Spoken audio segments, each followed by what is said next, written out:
सतयुग, त्रेता, द्वापर और कलयुग 4 युगों की। एक समय की बात है, चारों युग यानी चारों भाई एक साथ बैठे हुए थे।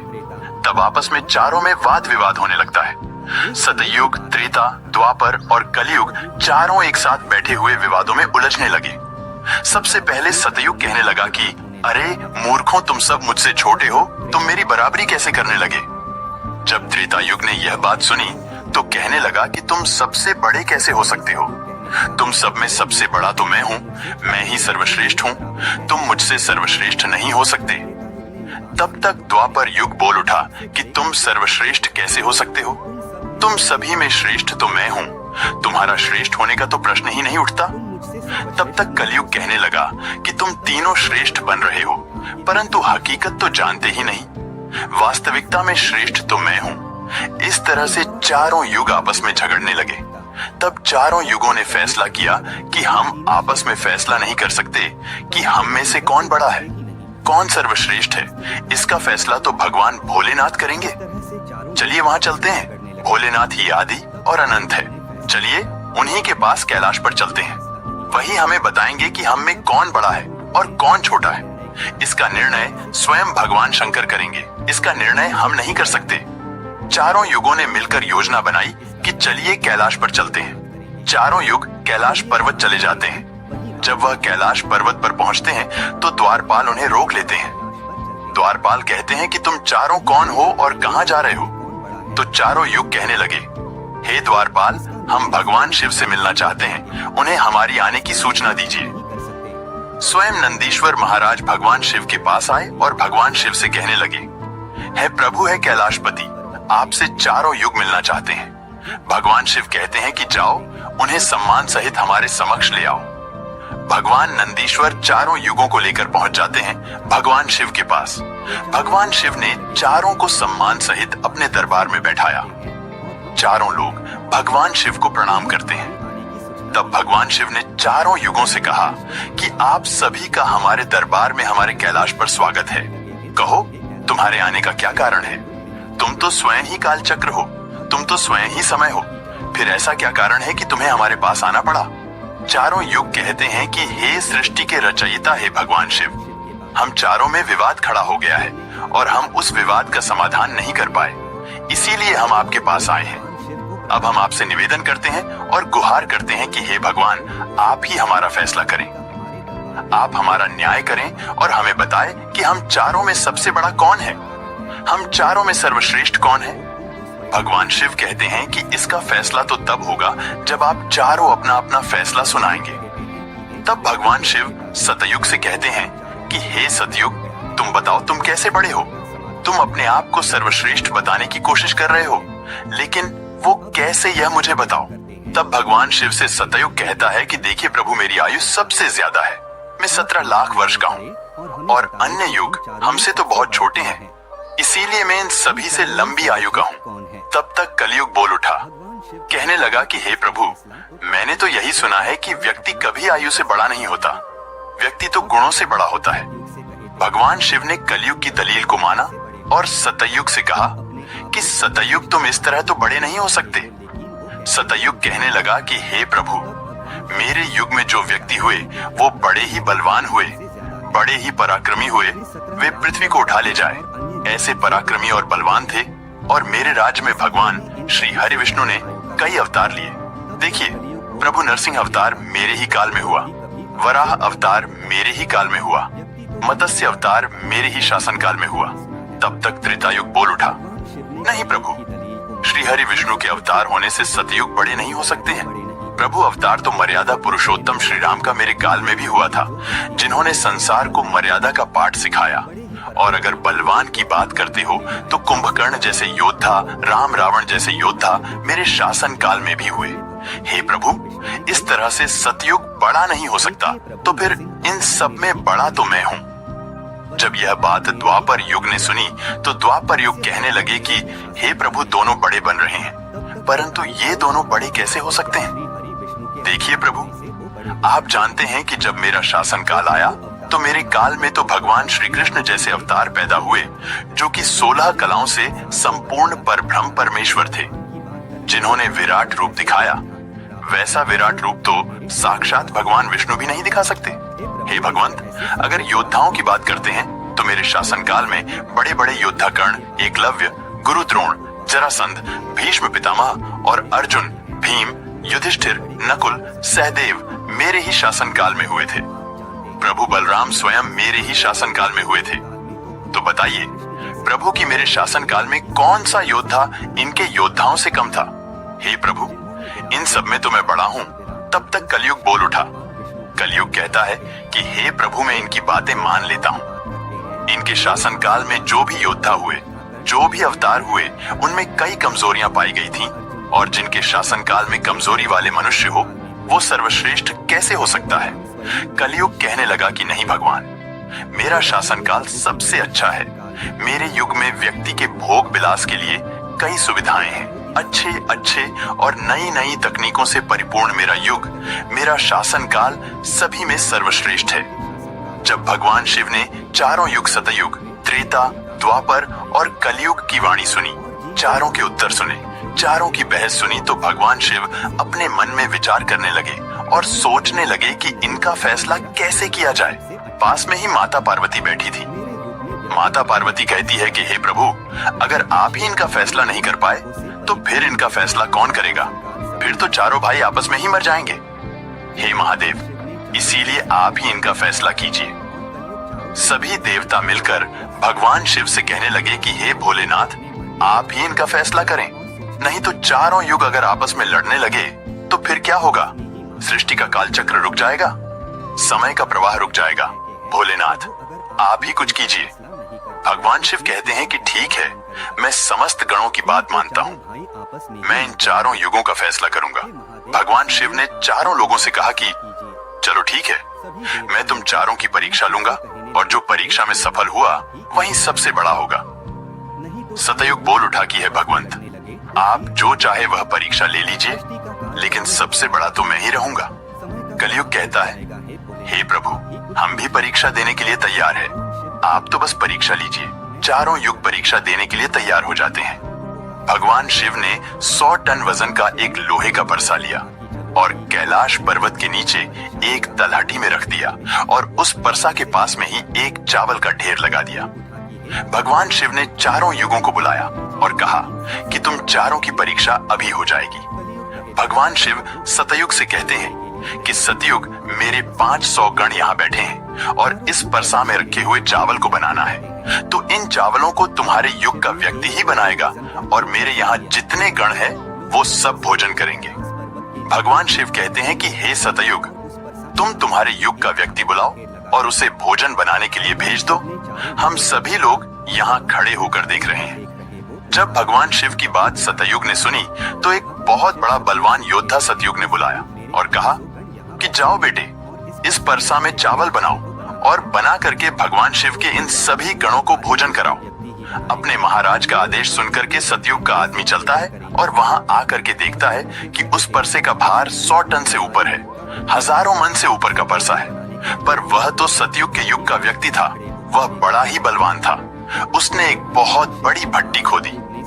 भट्टी खोदने के बाद पेड़ों को तोड़ करके लाया और उसने अग्नि जलाई। अग्नि जलाने के बाद परसे को एक हाथ से उठाया और उठा करके भट्टी पर रख दिया, और चावल उठाया और परसा में डाल दिया, पानी डाल दिया और चावल बना दिया। जब बहुत विशाल परसा में चावल बन गए तो उस व्यक्ति ने, जो सतयुग का था, समस्त गणों को बैठाया, पत्तल दिया और चावलों से भोजन करा दिया। अपना कार्य पूरा करके वह अपने मालिक सतयुग के पास आया और कहने लगा कि हे प्रभु, मैं जा रहा हूँ, अब मेरा काम हो गया है। भगवान विष्णु और अन्य लोग यह सब देख रहे थे। फिर भगवान शिव त्रेता युग से कहते हैं कि हे त्रेता, तुम अपने युग के व्यक्ति को भेजो, और यह परसा जो रखा हुआ है इसे मैं अपनी माया से हटा देता हूँ और इसी के समान दूसरा परसा बना देता हूँ। अब तुम अपने युग के व्यक्ति से इस चावल को बनवाओ और मेरे 500 गणों को भोजन करवाओ। तो त्रेता युग ने कहा कि ठीक है प्रभु, जैसी आपकी आज्ञा। त्रेता युग ने भी अपना एक महान योद्धा कुंभकर्ण जैसा बलवान प्रकट किया और उसको आदेश दिया कि जो तलहटी में नीचे हजारों टन का परसा रखा हुआ है, इसमें हजारों मन जो चावल रखा है उसे बनाना है, पकाना है और जब चावल पक करके तैयार हो जाएं, तो इन 500 गणों को खाना खिलाना है। त्रेता युग का व्यक्ति भी बड़ा ही बलवान था। वह उस परसे के पास आया, पास में एक भट्टी खोदी और उस परसे को दोनों हाथों से उठा करके भट्टी पर रख दिया और ऊपर से रखने के बाद अग्नि जलाई और अग्नि जलाकर उसमें चावल डाला, पानी डाला। चावल पक करके तैयार हो गए। त्रेता युग के व्यक्ति ने, जो भगवान शिव के गण थे, उनको खाना खिलाया और भोजन करने के बाद सभी गण वापस कैलाश पर्वत पे आ गए। भगवान शिव ने फिर अपनी शक्ति से उस परसे को हटा दिया। अब भगवान शिव द्वापर युग से कहते हैं कि द्वापर, ये दोनों युग अपनी अपनी परीक्षा दे चुके हैं, अब तुम्हारी बारी है।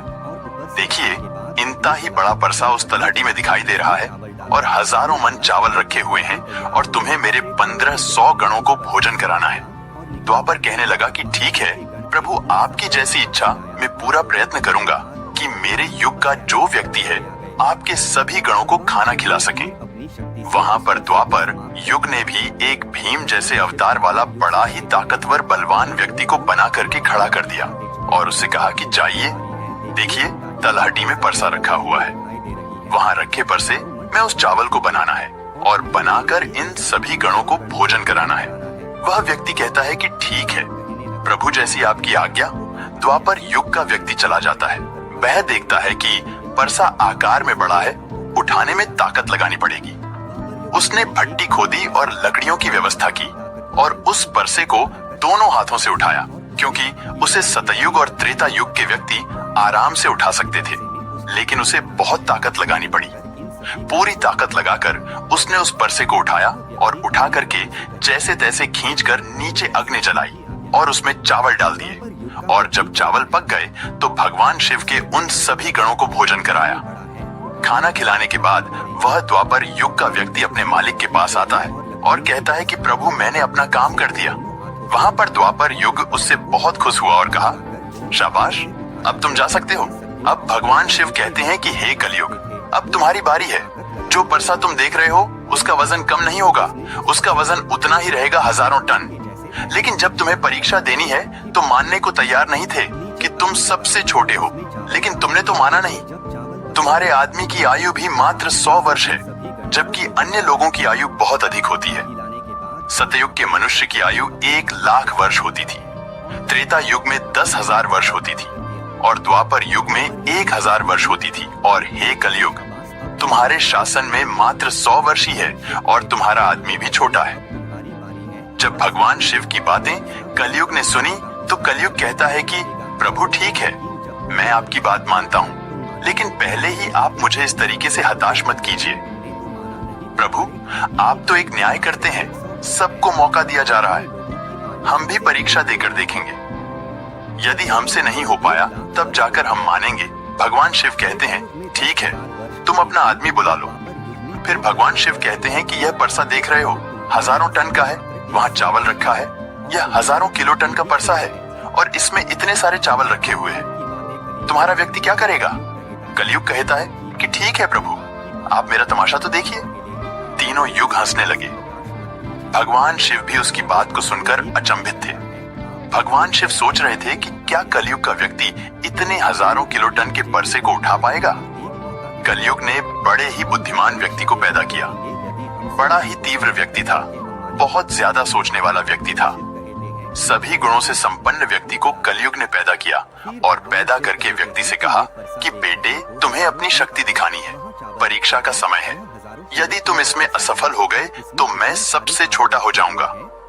वह व्यक्ति अपने महाराज से कहता है कि महाराज, आप इस एक परसा की बात करते हैं, ऐसे हजारों परसा हमारे सामने हो तो भी परेशानी नहीं है। जब उस व्यक्ति की बात को तीनों लोगों ने सुना तो वह हंसने लगे। कह रहे थे कि छोटा सा व्यक्ति जिसकी लंबाई मात्र 3 हाथ है, यह क्या करेगा, जबकि हमारे युगों के मनुष्यों की लंबाई तो बहुत हुआ करती थी। ये बात बिल्कुल सच है। सतयुग के लोगों की लंबाई 21 हाथ और त्रेता युग के व्यक्ति की लंबाई 14 हाथ और द्वापर युग के व्यक्ति की लंबाई 7 हाथ थी और कलयुग के व्यक्ति की लंबाई लगभग 3 हाथ होती है। तीनों युग बड़ी जोर जोर से हंस रहे थे। कलयुग कहता है कि आप बस देखते रहिए, मैंने अपने लड़के को भेज दिया है, कलयुग का आदेश पाकर के वह कलयुग का तीव्र बुद्धि वाला व्यक्ति उस तलहटी में आया। तलहटी में आकर उसने देखा कि परसे का वजन तो बड़ा ही विशाल है, मैं इसे उठा नहीं पाऊंगा। तो उस व्यक्ति ने दिमाग लगाया, उस परसे के नीचे मिट्टी खोदना शुरू कर दिया। परसा तो उसने हिलाया भी नहीं और उसके नीचे भट्टी खोदकर तैयार कर दी। लकड़ियों की व्यवस्था करने में उसे तब थोड़ा सा भी समय नहीं लगा, क्योंकि लकड़ियां वहीं रखी हुई थी। उसने उन लकड़ियों को उठा लिया और उस भट्टी में आग जला दी। परसे में चावल डाला, पानी डाला और बस कुछ ही समय में चावल पक करके तैयार हो गए। वह कलयुग का व्यक्ति कितना दिमाग वाला था, उसने कुछ भी नहीं किया। परसे के नीचे भट्टी खोदी और उसमें आग जला दी, चावल को डाल दिया और चावल में पानी डाला और चावल पक भी गया। जब चावल पक गए तो भगवान शिव के गणों को एक कतार में बैठा दिया। उन गणों से कहा कि आप मेरा साथ दें और आप इस चावल को आपस में परोस दीजिए। भगवान शिव के 4 विशाल गण चलते हैं और उन चावलों को बाल्टियों में भर भर के सभी गणों को परोस दिया। तब कलयुग कहता है कि अब आप सब भोजन कर सकते हैं। भगवान शिव के सभी गण खुशी खुशी भोजन करते हैं। कलयुग के मनुष्य ने उन 4 शेष बचे गणों को भी भोजन कराया। भोजन कराने के बाद उस परसे को साफ किया और परसा वहीं छोड़ दिया और उसका काम पूरा हो गया।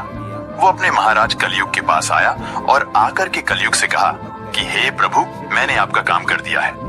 कलयुग बहुत खुश था, कहने लगा, शाबाश, आपने मेरी लाज रख ली, आपने मेरी परीक्षा पास कर ली। भगवान शिव और तीनों युग देखकर अचंभित रह गए। कलयुग कहने लगा कि हे भगवान शिव, अब आप निर्णय कीजिए कि हम में से बड़ा कौन है। भगवान शिव मन में विचार करने लगे और सोच करके जवाब दिया। भगवान शिव कहते हैं कि मैंने तुम चारों की परीक्षा देखी।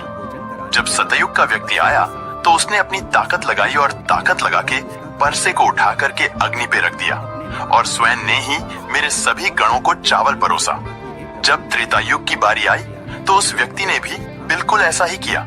परसे को उठाया, भट्टी पर रखा, उसमें चावल डाला, पानी डाला और उसे पकाया और सबको खिलाया। और इसी तरीके से द्वापर युग के व्यक्ति ने भी किया। परंतु आपने देखा कि मात्र 3 हाथ का व्यक्ति, इसकी बुद्धि देखिए कितना विशाल परसा था, शायद उसे हिला भी नहीं सकता था। उसने उस परसे में चावल बना लिया। मेरे इतने गण थे कि अगर वो बाल्टियों से परोसता तो वो शायद परेशान हो जाता। तो देखिए, उसने उनमें से ही 4 गण अपनी सहायता के लिए बुलाए और चारों गणों से भोजन परोसवाए और स्वयं बैठा रहा। यह तो बड़ा बुद्धिमान व्यक्ति हुआ। यह तो बड़ा ही बुद्धिमान युग हुआ। भगवान शिव कहते हैं कि कलयुग बड़ा ही बुद्धिमान व्यक्तियों का युग होगा। इसमें मशीनों का आविष्कार होगा, बड़े बड़े दिमागधारी होंगे। भगवान शिव कहते हैं कि तुम सब युग जैसा शासन करते आए हो। ठीक है, माना तुम्हारे युगों में मनुष्य धार्मिक हो, लेकिन तुम्हारे युग के व्यक्तियों में बुद्धि का अभाव था। उन्होंने कभी अपनी बुद्धि का उपयोग नहीं किया। नहीं तो कुंभकर्ण, रावण, इनके जैसे महान योद्धा जिनको मारने के लिए स्वयं भगवान अवतार ले लेकर आए, और वे इतना मूर्ख थे, यह नहीं जान सके कि यह भगवान है, यह सृष्टि के रचनाकार हैं, और उनसे युद्ध किया और सभी के सभी मारे गए। कलयुग के व्यक्ति को देखो आप, वो कितना बुद्धिमान है, और आगे आने वाले युगों में, आगे आने वाले कलयुग के राज में वैसे ही बुद्धिमान व्यक्ति देखने को मिलेंगे। तो भगवान शिव ने फैसला किया कि तुम चारों में सबसे बड़ा कलयुग होगा। कलयुग मशीनों का युग होगा। कली का नाम है मशीन और युग माने समय। कलयुग मशीनों का समय होगा। इस समय बड़ी बड़ी मशीनों का आविष्कार होगा, जो कि सतयुग, त्रेता युग और द्वापर युग में नहीं हो पाएगा। भगवान शिव की बातें सुनकर वह चारों युग भगवान शिव की बात मान लेते हैं और चारों युग अपने अपने धामों को और अपने अपने राज्यों को लौट जाते हैं। इस प्रकार भगवान शिव ने चारों युगों का फैसला किया। दोस्तों, उम्मीद करता हूँ जानकारी आपको पसंद आई होगी। अगर वीडियो पसंद आया हो तो दोस्तों कमेंट बॉक्स में हर हर महादेव जरूर लिखें। मिलते हैं आपसे